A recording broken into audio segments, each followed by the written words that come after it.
Okay, it is Thursday. Thursday. All right, 6B-3, more exponential functions. So again, this first one is a review of what we've been doing. And then example 2, 3, and 4 is something new. Now, I told you in Algebra 1, there are 3 types of graphs that you learn about. Do you guys remember what they are? Exponential is one type of graph, linear, and there's a third one. Starts with a what? Quadratic. Good, it's quadratics. Very good. Okay, quadratics. Okay, so does anybody remember what the equation for linear is, or not linear, for exponential is? It's like Y equals A times A times B to the x power. Good. Okay, now, number 1, y equals 4 to the x power is like what you've been doing. Okay, what you've been doing is you've been telling me the A and the B, right? Okay, well, what's the A for this problem? 0. Oh, that's understood. Is there an A there? No. So if there's nothing there, what do we say it is? 0. No. 1. A 1. Okay, so it's a 1. What's my B? 4. Okay, so how you've been seeing it is y equals 1 times 4 to the x power. That's how you've been seeing it. Okay, 2 numbers out there. But for today, we left that 1 off of the front. Okay, there's still a 1 there, 1 times, but really you can only just see the B. Okay, you with me? Okay, so what we're going to do is, number 1 is the original.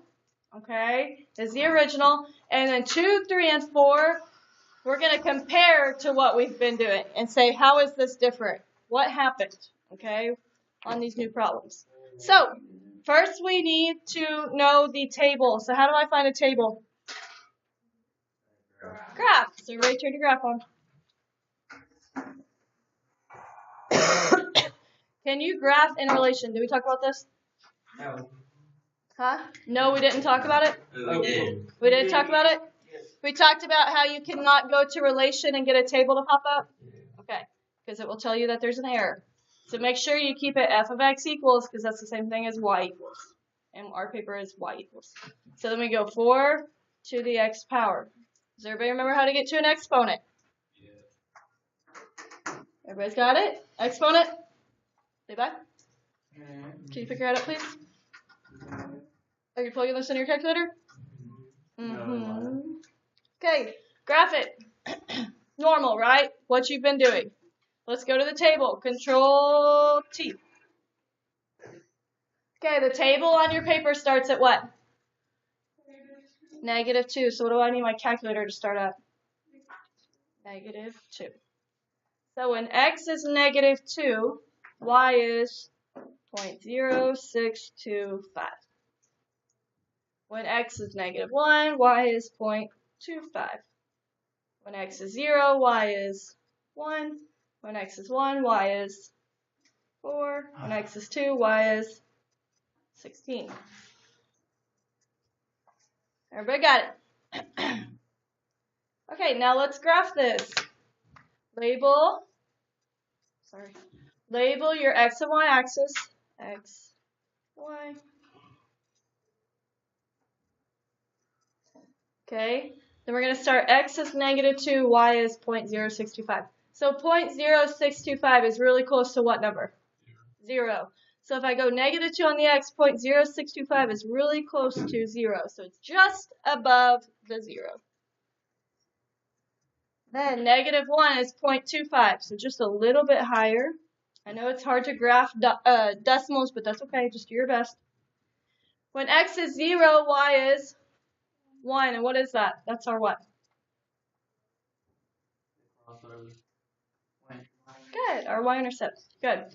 When x is 1, y is 1, 2, 3, 4.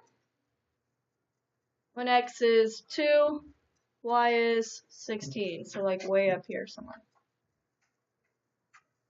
Okay, now draw your line, but what are we not going to touch? X. Why? Why am I not going to touch it? Poison. It's the asymptote, right? It's the line that my graph approaches but never touches.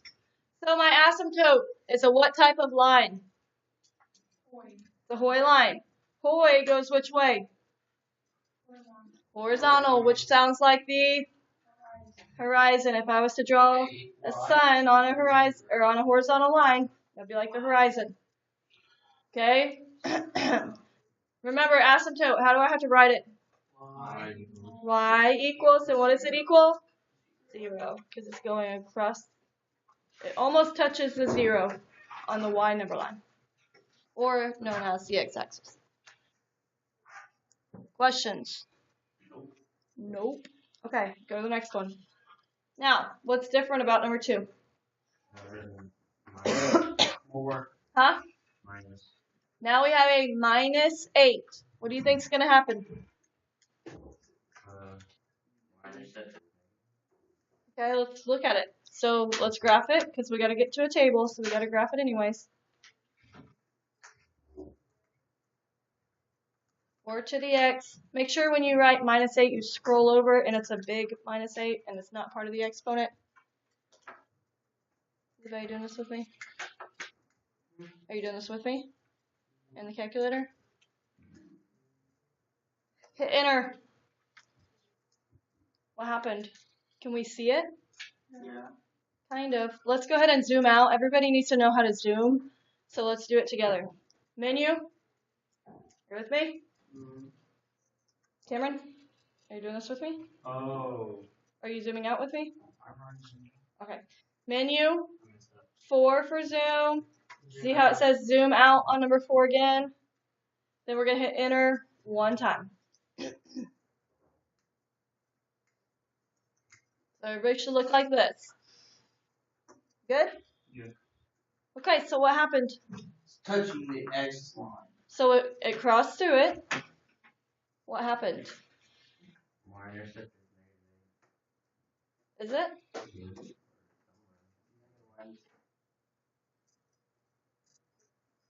Okay, let's go to a table. Control T. Okay, notice that the table on the calculator, or on the paper, starts at -2, so go up to your calculator. So when x is -2, y is -7.94.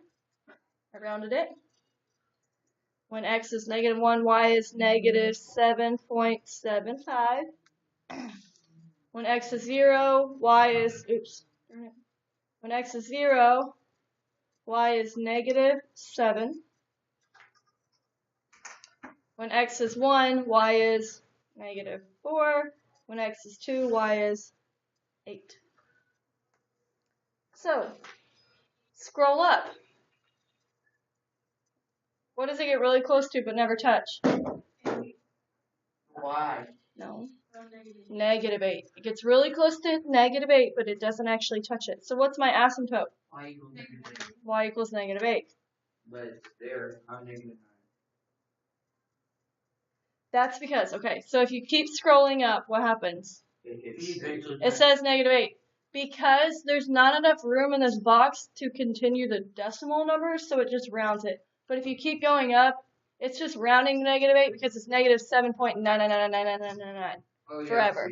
Okay, it just keeps rounding to -8 no matter how high you get. But if you zoom in on the calculator, like on the graph, it never actually touches it. But these boxes are just too small to keep those really long decimals apart. Yes? So when you got y equals -8, did they already give us the answer when we put in the equation?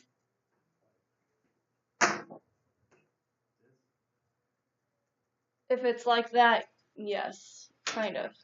Okay, but look right here. See how this right here, it tells you the actual number. Look right here at my calculator. This is the real number for -8. See how many 9s there are?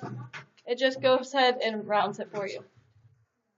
Okay. Go to -8. 23. What do you mean? I go to 23. Because again, it's just rounding. There's not enough places to put 9s in this box right here. So it just rounds. See, forever as you scroll up, it just says -8 because it's all a bunch of long decimals. Okay? Your calculator can't put a million nines in there. Okay. Alright, so let's graph it. Label your X and Y axis. Go to -2 on the X. Now, -7.9 gets really close to what? -8. So we're going to go all the way down to 1, 2, 3, 4, 5, 6, 7, almost touching the 8, and put a dot right above it. Then we're going to do the same thing for -1, but make it just a little bit higher. 0, -7. That's my what? 0, -7 is the what? The y-intercept. Okay? Then we have 1, -4. Then 2, +8.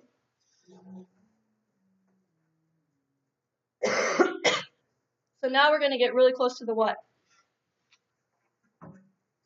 -8, but we're not actually going to touch it to the best of your ability.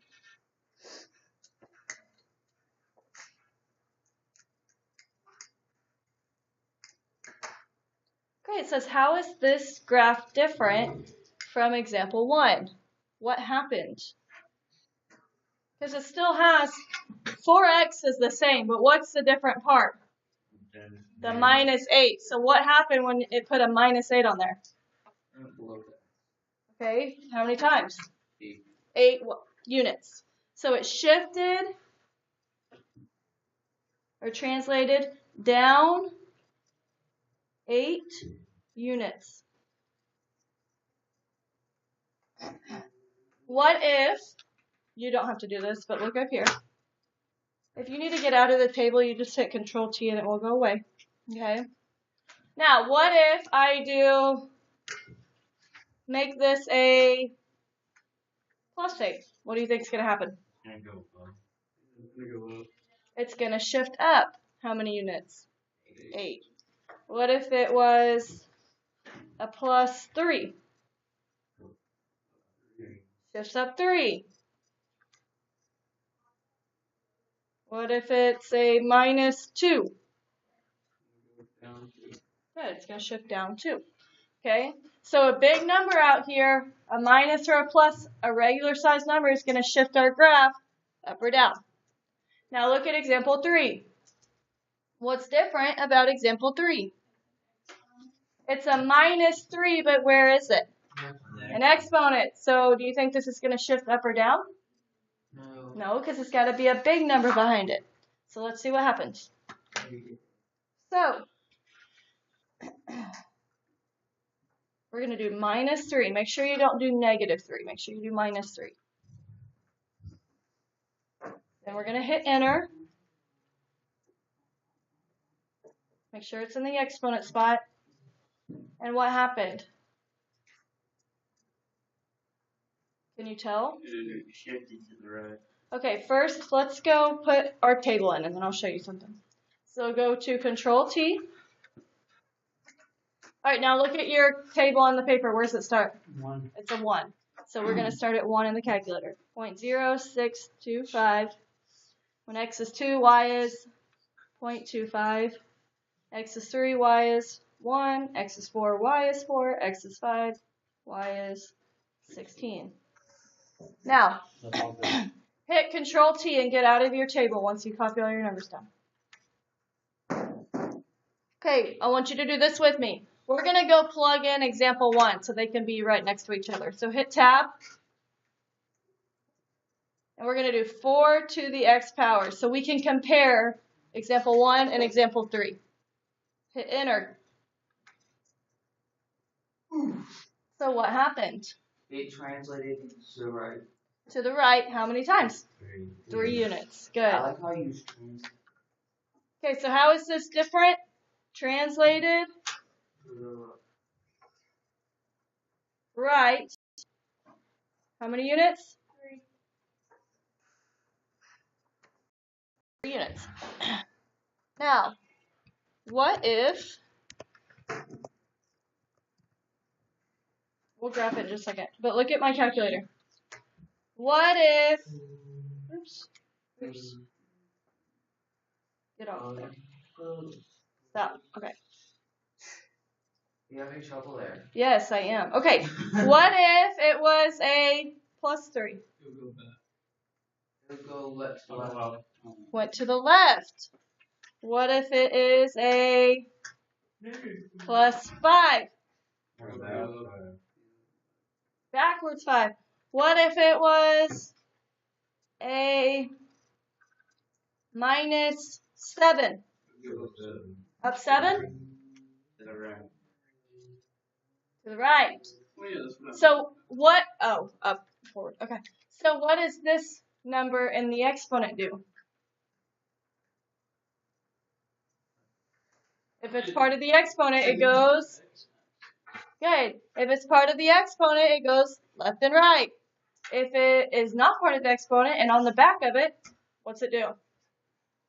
What? Up or down. Okay, so let's graph this. So when x is 1, y is just right above the 0.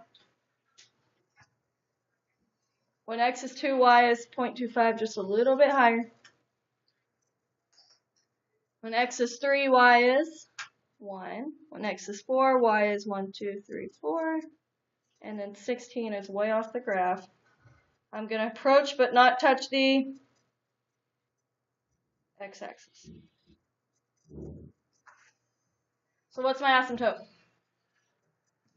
Y equals 0.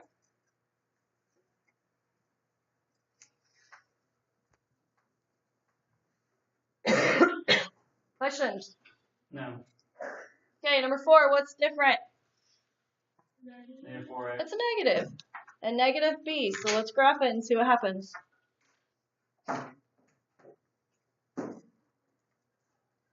So negative 4 to the x power.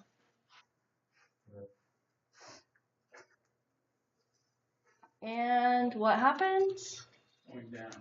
It flipped. What's that word called? Huh? Rotating. Rotated would mean that it shifts, like, if it starts like this, rotated means like it goes like this. Like the whole thing rotates. Like a circle, around it like a circle. So what did this do? Okay, let's put the original in there. What's that word?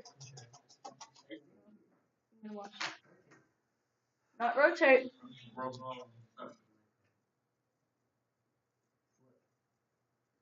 Math word. It is a math word. Revolve. Reflected. Reflected. Mirror. Like a mirror. Good. It mirrored. Okay. It reflected across the x. So what happened? How is it different? Reflected across the x-axis. Reflected across the x-axis. Okay, let's go to a table. Control T. Let's copy it. Now it goes back up to negative 2. So scroll up. Alright, when x is negative 2, y is negative 0.0625. When x is negative 1, y is negative 0.25. No, not during notes. Sorry, don't work ahead. When x is 0, y is negative 1. When x is 1, y is negative 4. When x is 2, y is negative 16. Now, make sure when you graph, it looks like this. Okay, so where are all my dots going to go? Below the x-axis now. Okay, so when x is negative 2, y is negative 0.06, so really close to 0 still. But now it's below. Are you doing this with me? When x is negative 1, y is negative 0.25. When x is 0, y is negative 1. What is that? 0, negative 1? My y-intercept. When x is 1, y is negative 1, 2, 3, 4. X is 2, y is negative 16. Draw your line, but don't touch the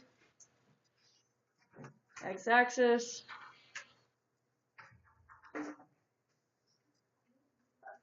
Bless you. Thank you. Thank you. Hey, what's my asymptote? Y equals 0. Is it still approaching the x-axis? Yes. What did I compare an asymptote to?